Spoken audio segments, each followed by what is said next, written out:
예수님, 네, 오늘 아침에 일어나 보니까 부슬부슬 비가 내리고 있었습니다.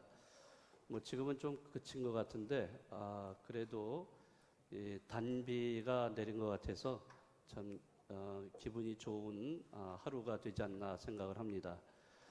네, 봄비라고 그러죠. 네, 봄비가 촉촉하게 내리면은 이제 얼었던 땅에서 새로운 생명이 돋아나서 이제 봄 기운이 완연하게 또 이렇게 만들어지지 않을까 생각을 합니다.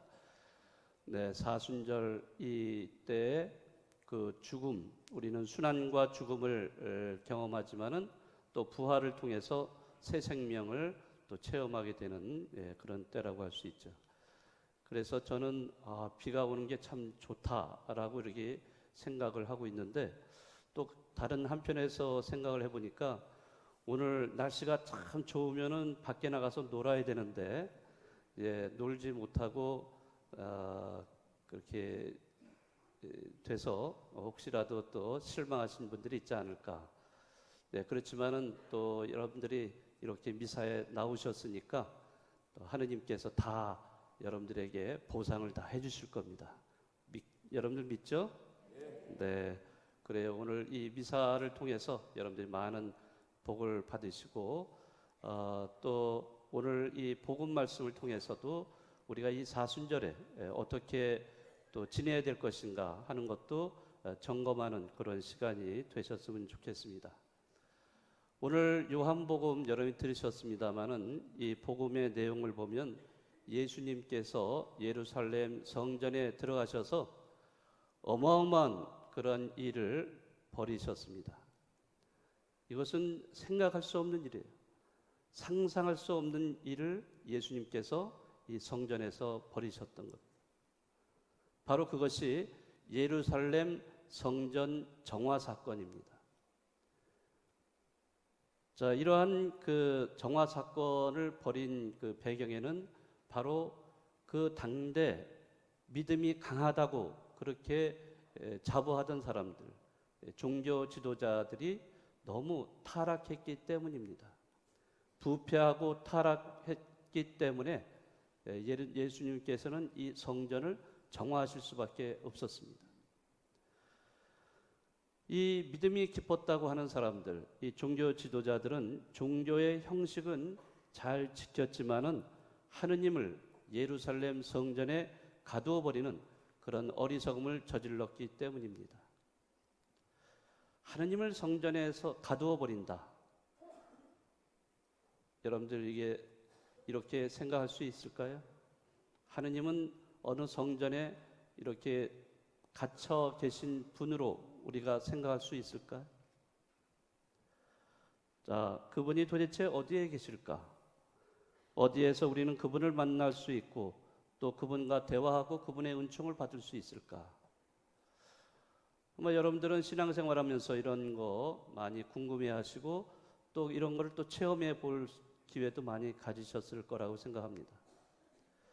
제가 예전에 중고등부 미사를 제가 집전한 적이 있었는데 그때 중고등 학생들한테 질문을 던졌어요. 하느님을 어디에서 만날 수 있을까라고 이렇게 질문을 던졌더니 그 학생들 중에 몇 명이 대답을 했어요. 뭐라고 했냐면요. 죽어서요. 또 어떤 학생은 꿈에서요. 이렇게 대답을 했어요. 물론 전체 학생이 다 그렇게 똑같이 생각하지는 않았겠지만은 그러나 저는 그 학생들의 대답을 들으면서 정말 이 중고등학생들, 청소년들이 하느님에 대한 존재를 정말 이렇게 생각하고 있는가? 정말 하느님을 죽어서나 만날 수 있는 하느님, 꿈속에서나 볼 수 있는 하느님, 이렇게 생각하고 있다는 거, 이런 거를 보면서 굉장히 실망을 했습니다.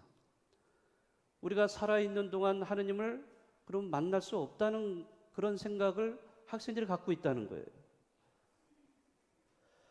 왜 학생들이 이렇게 대답할 수 있었을까? 곰곰이 생각해 보니까 그거는 다 제가 볼 때는 어른 신자들의 책임이에요. 즉 부모님들의 책임이에요. 부모님들이 정말로 하느님을 만나고 대화하는 참 신앙의 모습을 보여주었다면 아마 그 학생들이 그렇게 대답하지 않았을 거예요. 어쩌면 우리 어른 신자들은 예수님 시대의 종교 지도자들처럼 하느님을 단지 성전에만 계신 분이라고 생각하는 건 아닌가. 하느님을 성전에서만 만날 수 있고 성전에서만 기도할 수 있고 또 성전에서만 하느님을 체험할 수 있다라고 생각을 한다면은 그러면 성전 밖에는 어떻게 될까? 성전 밖에서는 하느님은 계시지 않는다는 거죠. 하느님은 없어요. 자, 하느님이 없는 세상이 되는 거죠. 성전 밖에는 하느님이 안 계신다라는 생각이 들기 때문에 그런 생각을 가지고 있기 때문에 가정에서, 직장에서, 이 사회에서 우리가 살아가면서 거기서 하느님을 만나고 하느님을 체험하지 못하는 거예요. 그리고 더 나아가서는 하느님의 사랑, 하느님의 자비, 그 하느님의 은총을 제대로 우리가 체험할 수가 없는 거예요. 예수님 당시의 종교 지도자들, 하느님을 성전, 더 정확히 말하자면 지성소에만 하느님이 계신다고 생각을 했어요. 그렇게 해서 그 종교 지도자들은 성전에다가 하느님을 가두어 버렸습니다. 자, 하느님이 그러면 성전 밖에는 안 계시니까 이제는 자기네들 멋대로 이권을 챙길 수 있게 된 거예요. 그래서 종교 지도자들은 짐승을 파는 그런 장사꾼들과 돈을 바꾸어주는 환전상들, 이런 사람들과 결탁을 해서 예루살렘 성전을 장사하는 곳으로 만들어버린 거예요. 그뿐만 아니라 로마의 권력과 야합을 해서 자신들의 기득권을 유지했던 거라고 할 수 있습니다. 이런 결과가 결국에는 예루살렘 성전을 부패하게 만들고 부정부패의 온실이 되게 만들었던 겁니다. 그러면 오늘날 이 성전, 이 교회는 어떨까? 만약에 이 시대에, 지금 우리가 살고 있는 이 시대에 예수님이 다시 오신다면 과연 우리 교회를 어떻게 보실까?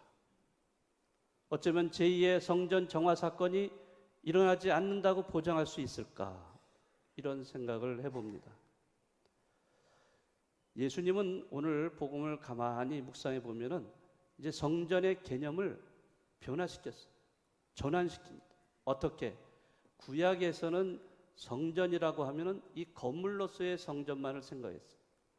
그러나 이제는 예수님께서 당신 몸을 바로 성전이라고 선포하십니다.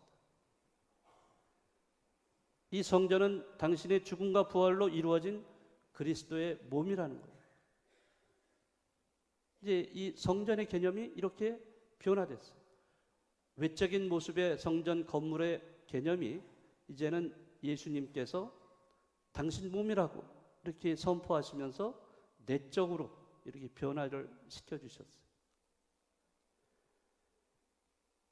정말로 그 성전이 그리스도의 몸이라고 한다면은 우리는 그 그리스도의 몸을 우리는 매번 이 미사 때마다 모시게 됩니다. 그렇죠? 여러분들 성전에 미사 때 축성된 성체를 우리는 다 그리스도의 몸 하면은 여러분들은 뭐라고 하죠? 아멘 이렇게 응답을 하죠. 그리고 받아 모십니다. 그러면 그 성체를 받아 모시는 순간 여러분들은 어떻게 변화가 되죠? 여러분들도 여러분의 몸이 그리스도의 뭘로 변화되죠? 그리스도의 몸으로 변화되는 거예요. 그리스도의 몸으로. 그러면 우리는 그 그리스도의 몸으로 변화된 몸으로 세상에 파견이 돼서 가정에서, 직장에서 또는 이 사회에서 우리가 살아가는 거예요. 그럼 여러분들은 바로 그 사는 삶의 자리에서 바로 내가 성전이다 라고 선포를 하셔야 돼요. 그리고 그 하느님이 계시다는 것을 증거를 하시는 사람들이 돼야 되는 거예요. 그게 바로 신앙인의 모습이에요. 그리스도인이 누구인가?